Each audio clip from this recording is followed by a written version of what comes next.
about holding space, we'll go on to the next speaker, because we say it's amazing how this has come together. And we're talking about holding space, and I'm going to talk about the moon. Obviously, you can read what Dr. Vanessa McIntosh, Ness to me.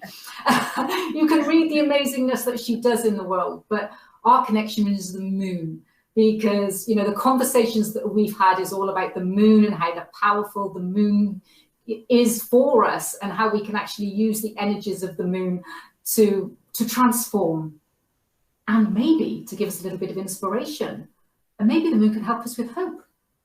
I don't know. What do you think? Anyway, I don't even know what Ness is going to talk about. I know it's going to be inspirational, but thank you so much, my love, for being here. And I now give you your 8 minutes.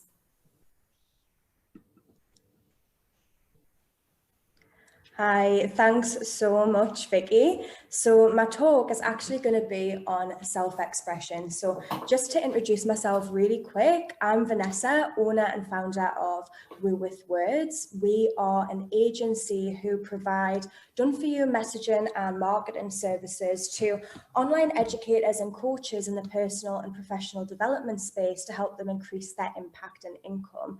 Now, ordinarily, I'd give professional talks on who I am and what I do and how to solve this messaging problem, how to resolve this marketing issue. But because this is for Vikki and Hit Talks, this is going to be a bit different.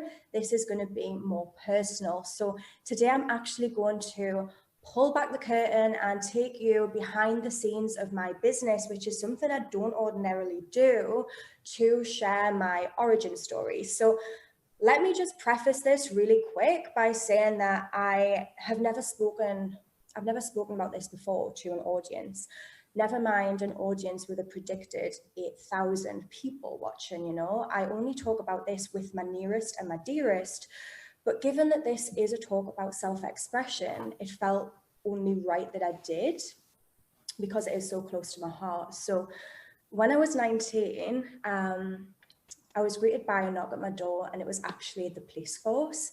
So they'd come with some really bad news that my boyfriend at the time, John, had had a traumatic brain injury that had rendered him comatose. He'd been in a bike accident, right? So I'll spare you all the gory details because there are a ton. And also, this is John's business, not necessarily mine or yours. But to give you a little bit of insight, he was that bad. He was in that bad a way that he was number 3 on the Glasgow coma scale, which, if you aren't familiar with that, is 1 off being brain dead. So he had to have a piece of his skull removed because there was so much pressure in there, and they really needed to release or relieve him of that pressure on his brain. He couldn't walk, he couldn't talk, and he didn't know who he was, never mind who I was, and had no memory of me or of our relationship and what we'd shared together, you know. And after a year of loving him and caring for him and, you know, brushing his teeth and cutting his nails and doing all of those things a girlfriend does for the boyfriend who's in a coma, I was actually faced with a really difficult decision to make. The consultant said that he would never get any better than that. And so I made the really painful choice to, and it was a choice, to walk away.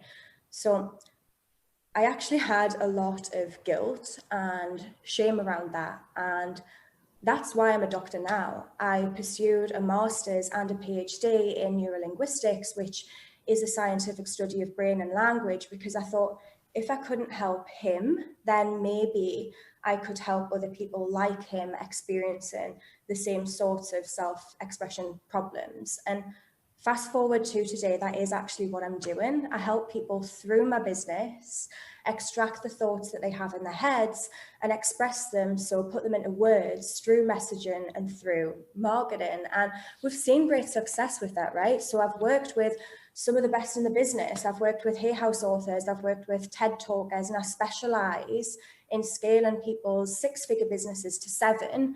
But you know, I still feel like I'm helping people with self-expression problems, because even though they don't have a physical problem like John, they have a mental self-expression problem. And if I'm going to be really raw and real, I have as well.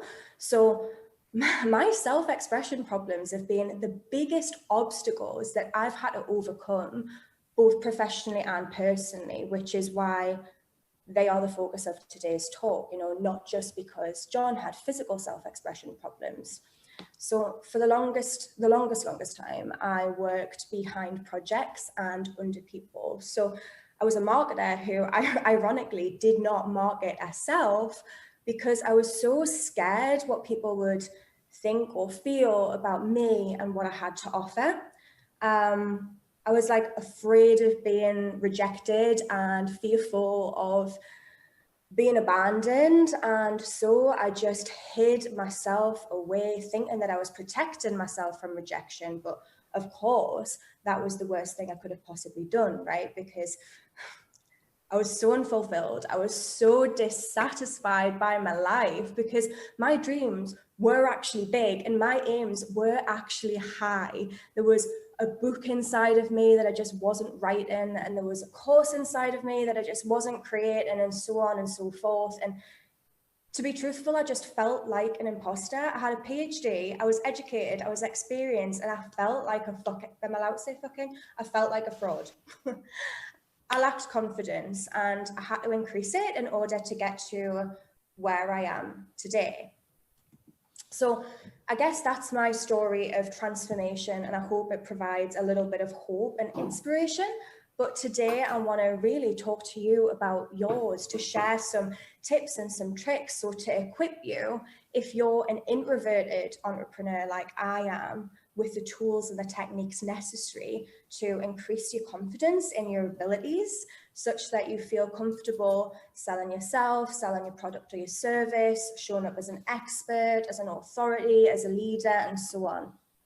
So my first tip or trick would be to define your values. So I was a yes girl who did so much that she didn't want to, because she didn't know how to say no, or at least she didn't know how to explain why it was a no, right? I didn't know how to provide an explanation because I didn't really know why it didn't feel good or feel right in the first place. I really struggled to pinpoint the reason. And now I know what my values are. I say no to the things that aren't in alignment with those, and I explain that to say yes would be to take away from like who I want to be and what I want to do and how I want to live my life. So to provide an example, I used to work by the hour, but I value stability and I value security, and that wasn't affording me the safety that I really wanted and needed. So I switched to project-based and retainer-based work only.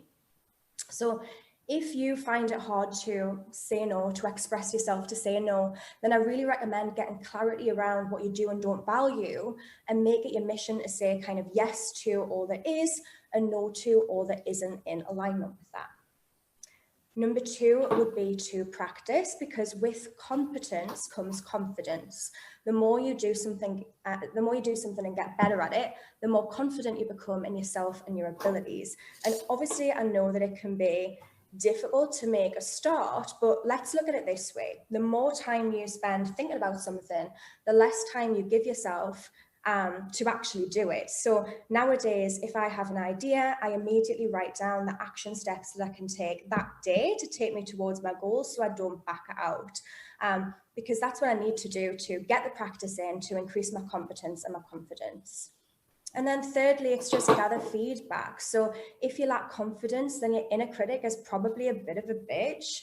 Very rarely will you celebrate your successes or praise yourself. So it's really important to ask the people around you for feedback, so you can get a more objective view, a real perspective, and maybe that positive, like personal pep talk that you need. So I'm running out of time, so I hope these tools and techniques help. They're the exact steps I took and still take daily to increase my confidence, to express myself better.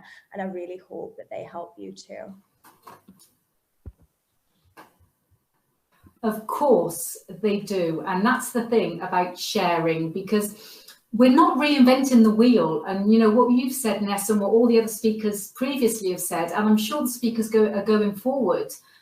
There's nothing, I would say, I'm not going to guarantee this, but there's nothing new. It's all about having the reminder, and then realizing that other people have gone through it, other people have transformed, other people have actually, you know, had the hope to transform. And it's kind of, you know, if they can do it, so can I too. And the decisions that sometimes we have to make, which aren't easy, and then we jump into something else, as you say, you know, you jumped into becoming a doctor, and, you know, but then that's perfect, isn't it? Because then it actually transformed you into serving people and helping people in the world.